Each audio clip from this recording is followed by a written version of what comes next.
my brothers and sisters, and welcome to the fastest 30 minutes in broadcast. And happy Valentine's Day to all of you Valentinites out there, and all you lovers and lovers of life, and lovebirds and songbirds and singer ringers and stinger blingers, whatever you guys are. Human species of mankind is based upon love and relationship and life, and that's why God so loved the world that he gave his only begotten Son, that whosoever believeth in him shall not perish but have everlasting life. And so this is a one-off perhaps on the stupid Cupid session of the broadcast as we look at the teachings of life. And why don't we just look at what real love is all about, because there's no way to explain it or to express it except in the individual. They say beauty is in the eye of the beholder. Well, I guess you could say whatever the case may be on that. Let it be. But let's look at something that's real deep, and we're not going to go too far in this, and this is going to be a one-off just for the day, and we're going to scamper through it, and you would be surprised at where this is coming from. In biblical terms, you don't want to have any of the children present in any of these messages or sermons or messages right here, and coming out of the Song of Solomon, and even the college students, Yale and Harvard, and all of creations of life like to read all of this rated X stuff that's in this book. Prophet Johnson, I didn't know that. Well, there's a whole lot of people that don't know it because they don't read their Bible. This is the Song of Solomon and Solomon's songs, and I like it, the Song of the Songs of Solomon. Let him kiss me with the kisses of his mouth, for thy love is better than wine. Now, in that deep, see how it hurts already? It's almost like Bloody Mary, isn't it? You call out and say, Jesus, Lord, help. Well, I'm so serious about this until I don't even know where to start. Because let him kiss me with the kisses of his mouth, for thy love is better than wine. Now, men, let me tell you something. When you find a woman that say you taste better than alcohol, that say you taste better than liquor, that say you taste better than wine, you got the right woman, because that really is drunken love. Because of the savor of thy good ointment, thy name is as ointment poured forth. I can identify with you because I know your smell. Have you ever been in a relationship to where, and I just got to say it, because if I don't say it, I won't know how to say it. I remember basically one of the first girls that I really, really liked it back in the old days. It was about 40-something years ago. Well, she had a very unique smell. And it was always this heavenly, pleasantly scent. Whether it was deodorant or not deodorant or whatever it was, no perfume. It was none of it. It was just a regular skin scent that flowed from a body, and it was like the fragrance of a flower, always fresh. And everybody would know when I've been on a date with her because I would smell just like her. You know what I mean? What is he saying? I can identify with your vibes, with the ointment that comes out of you. It's not a perfume. It is an aura of the atmosphere that exudes real love that comes through the DNA and through the pores of your flesh, from the heartbeat of my contentment and my desire to be with you. So he's not faking anything here. This is that deep stuff. And y'all know Solomon was in my book. This is me now. This is me. Solomon was crazy. So he could tell you about any type of a woman. And therefore, we know and we have learned that a lot of things about the female perspective of life.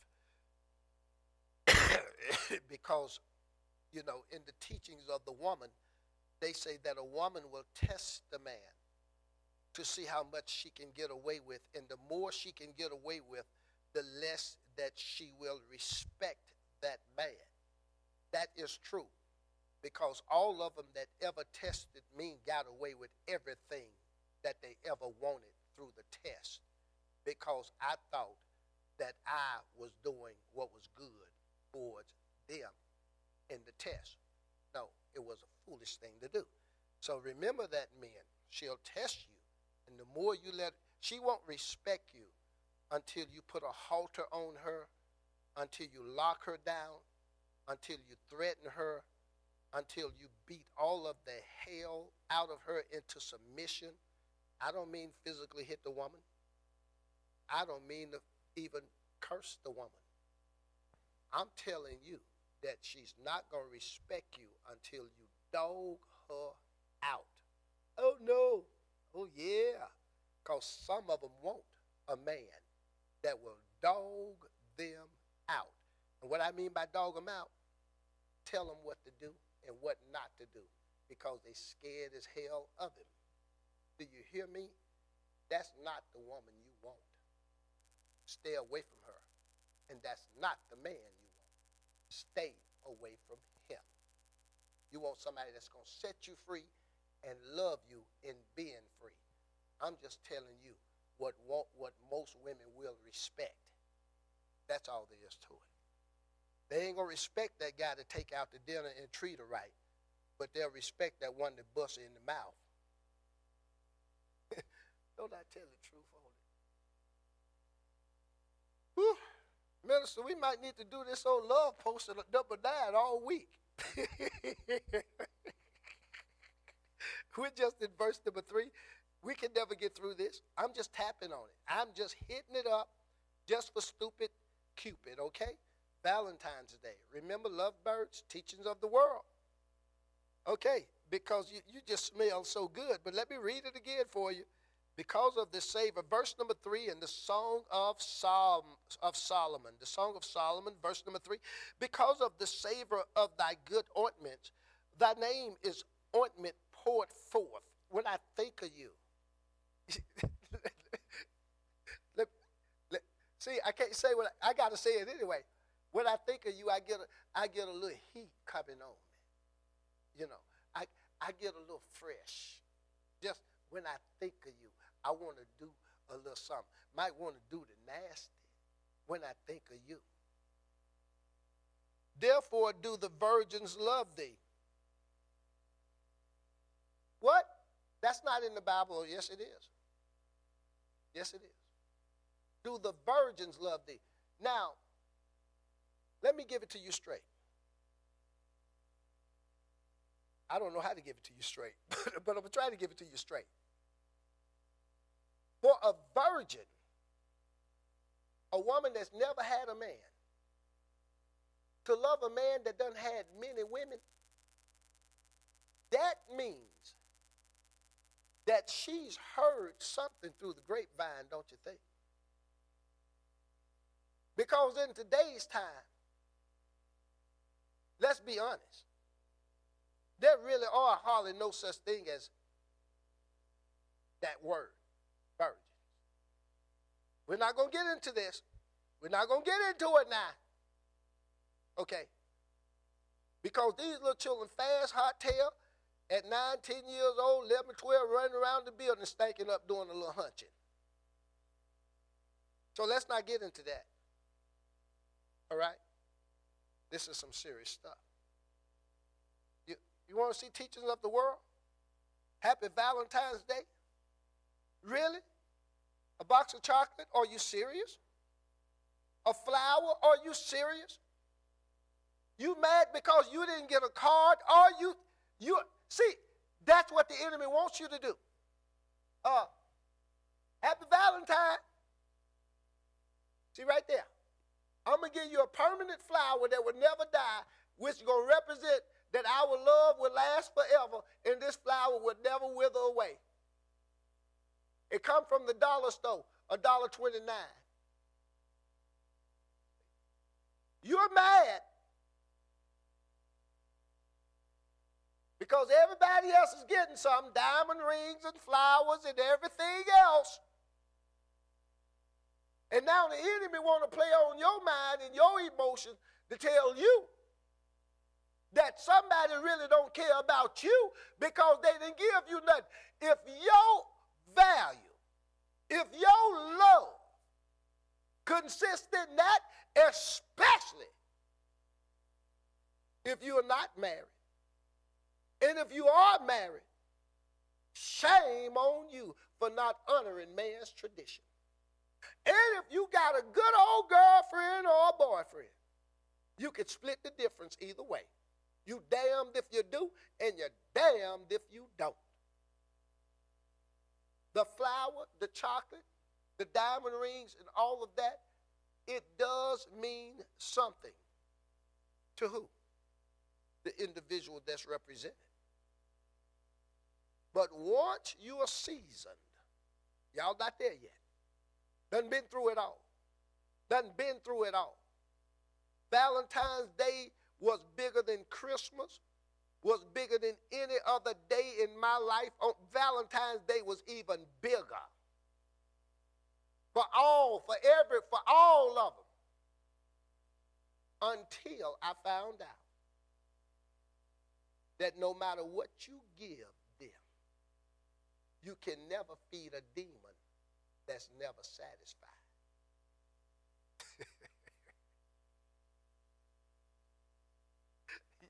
You know that?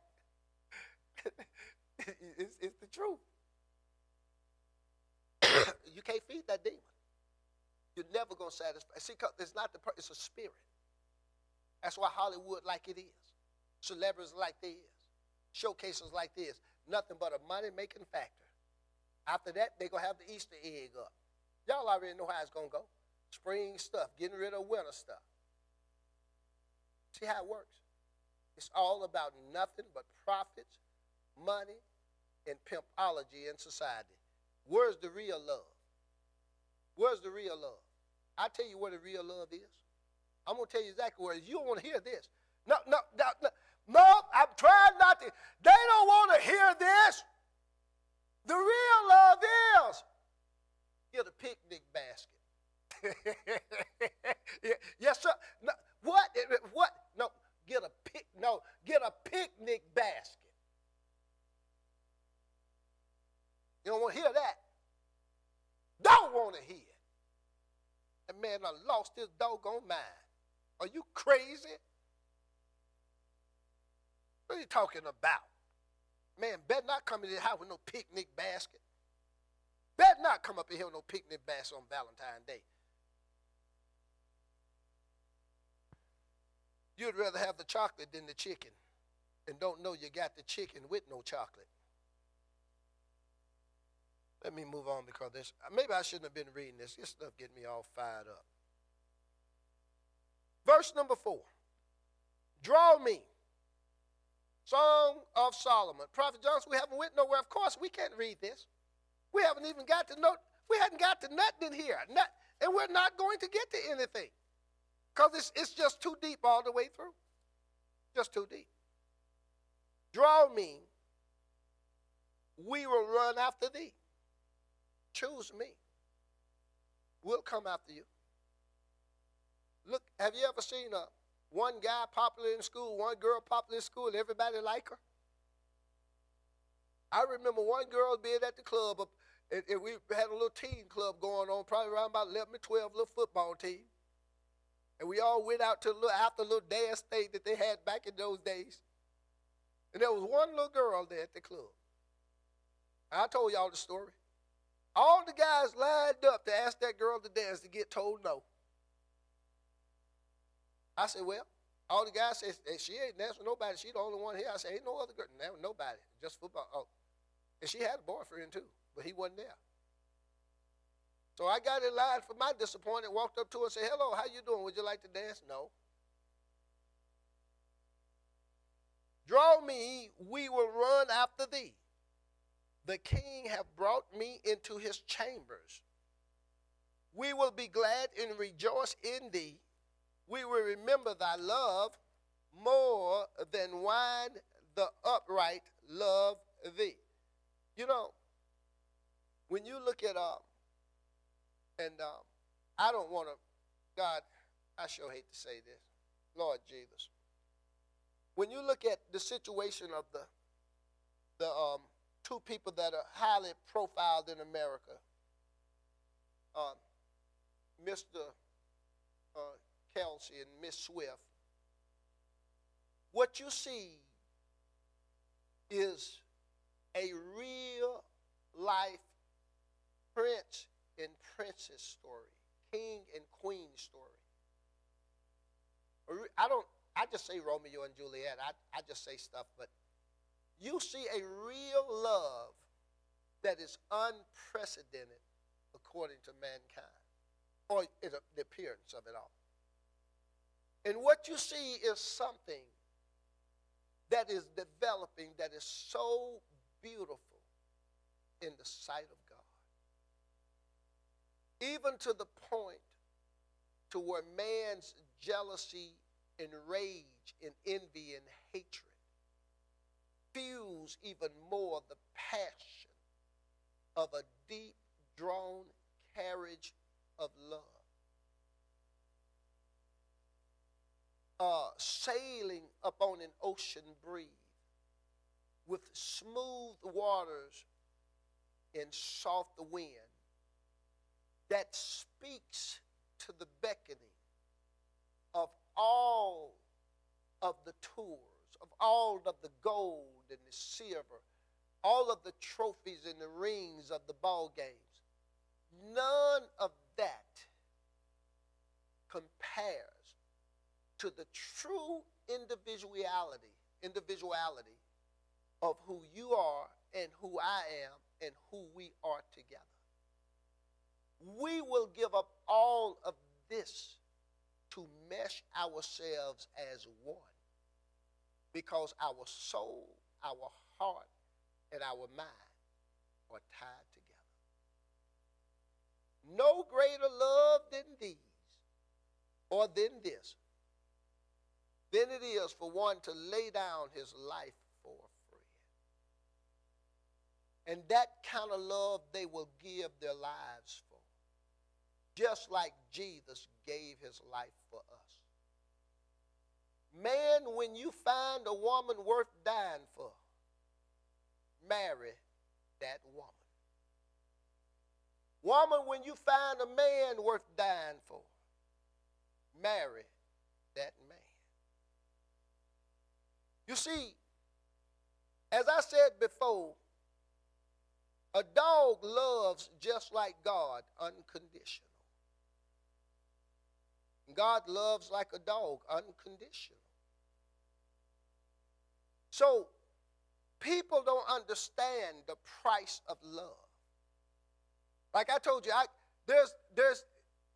my love is priceless. There's no one that can purchase the dog. There's no one that can purchase the dog.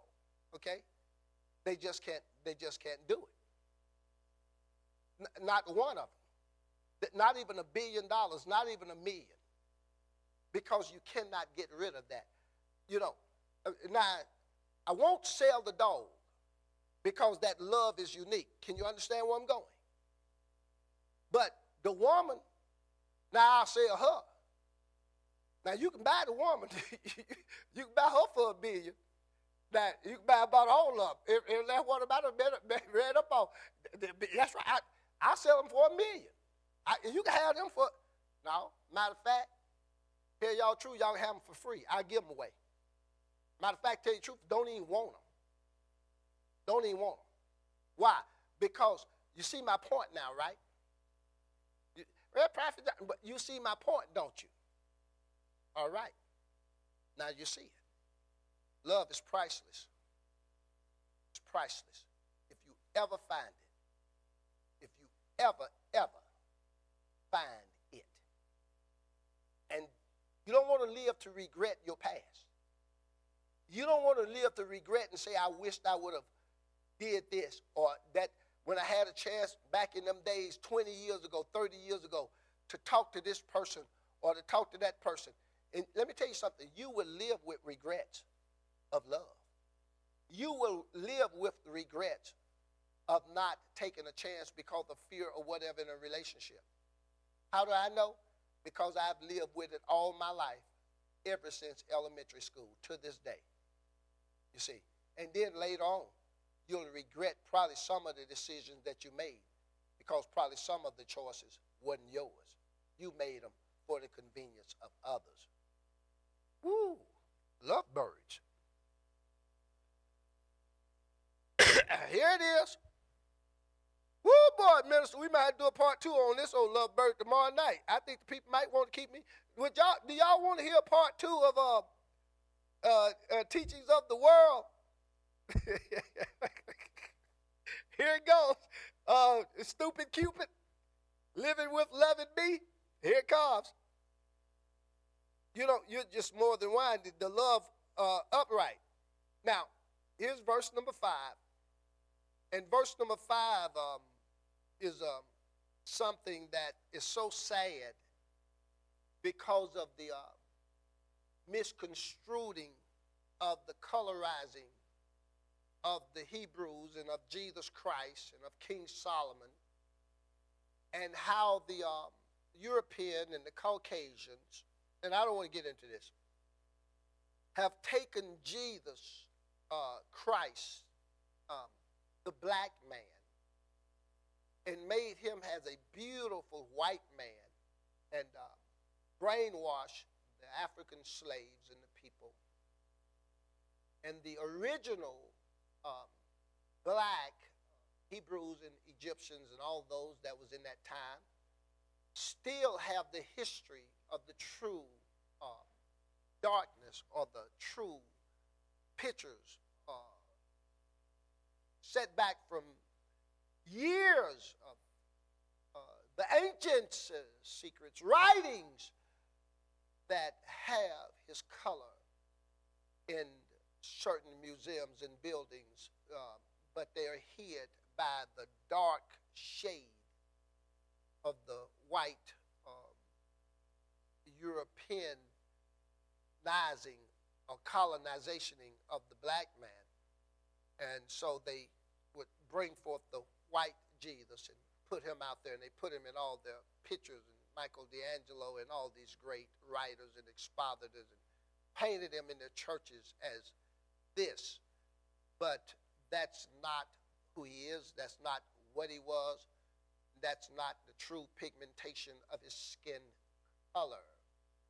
And this is something that have been spread, and many of the Caucasians use the illusions and delusions and the deceptions among many of the ill-fated, ignorant species of the black race of people. And so many black people to this day still believe that Jesus is that white man that they see on a picture. And it works because they've done this historically for years with the Native Americans and colonizing them and putting their children in schools and camps and killing their children and burying them. And same thing with the slaves likewise when there was no unemployment. And so I'm saying all of that because I'll probably do another part of this tomorrow night because y'all are enjoying this so much. But I'm saying that so that I can read this and to show you the truth, okay? Verse number 5, Song of Solomon. I am black, but commonly. In other words, we know that the sun is there. And the people of Kedar are dark-skinned people. Why did I say dark-skinned? They're black people. And to be honest with you men, you African-American men that's chasing these high yellow, bleach-faced, half-white, black, Negro, Caucasians, Americans, many of y'all really would be blown away if you saw black beauty. Um, Black beauty is the night of glory in the eyes of a man. And she is something that no other stallion can touch.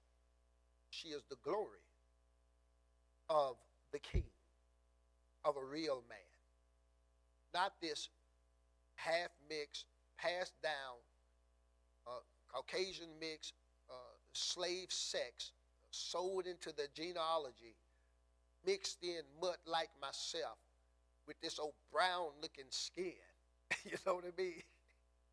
With these red children. And then we call ourselves modernized.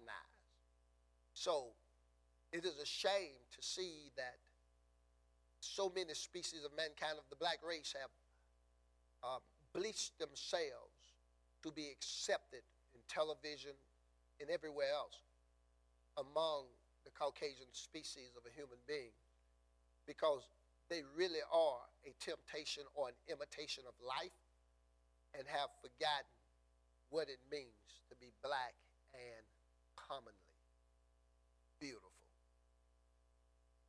I am black but commonly, O you daughters of Jerusalem, as tents of Kedar, as the curtains of Solomon.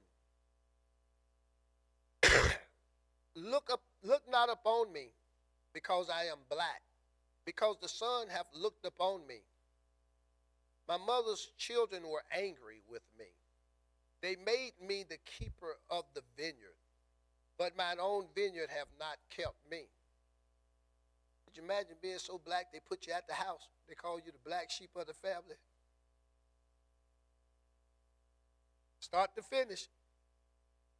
Tell me, O thou whom my soul loveth, where thou feedest, where thou makest thy flock to rest at noon.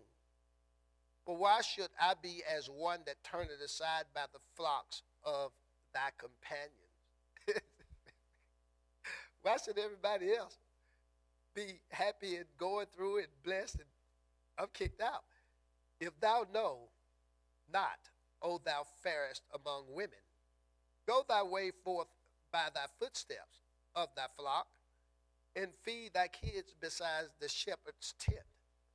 I have compared thee, O my love, to a company of horses in Pharaoh's chariot. Woo-hoo! Thy cheeks are comely with rows of jewels, thy neck in chains of gold. Ain't getting into that. We will make the borders of gold with studs of silver, while the king sitteth at his table with spikenards.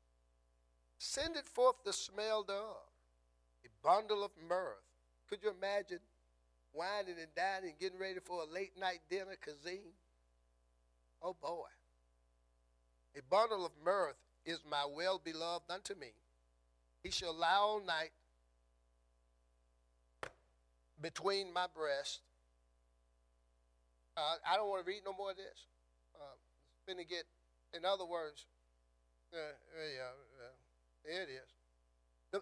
See, the Bible says men, I don't have time to get into it. To be thou always ravished with her breast. Now, I've got to grow up because I'm a little cheeky, even though I've read this stuff a million times probably. Which means, be satisfied with one woman. Can you not do that? Now, we're going to close this out. We're going to close this out. I'm starting to finish. If I cut it off a little early, it's because I'm getting a little nervous. My beloved is unto me, in verse number 14, as a cluster of camphire in the vineyards of Engedi. Behold, thou art fair, my love. Behold, thou art fair. Thou hast dove eyes, black with white eyes. Behold, thou art fair, my beloved, yea, pleasant Also, our bed is green. In today's time, the bed is green mean money. Green means fresh. Today they lay down for green money. Last verse. The beams of our house are cedar, and our rafters are fir. In other words, we in a 5-star hotel, and we got Al Green song, or whoever song, who said, let's get it on. Sugar, let's get it on. Whoever sang them songs. Marvin Gaye or somebody. But anyway, folks, that's going to be my time. I'd like to thank you for yours. This is Teachings of the World, Valentine's Day, Stupid Cupid. We might stick with just a little part 2 tomorrow, but not too much of this. I'll see you guys tomorrow night. Y'all be blessed. Enjoy. Have a good night. Happy Valentine's Day. Bye.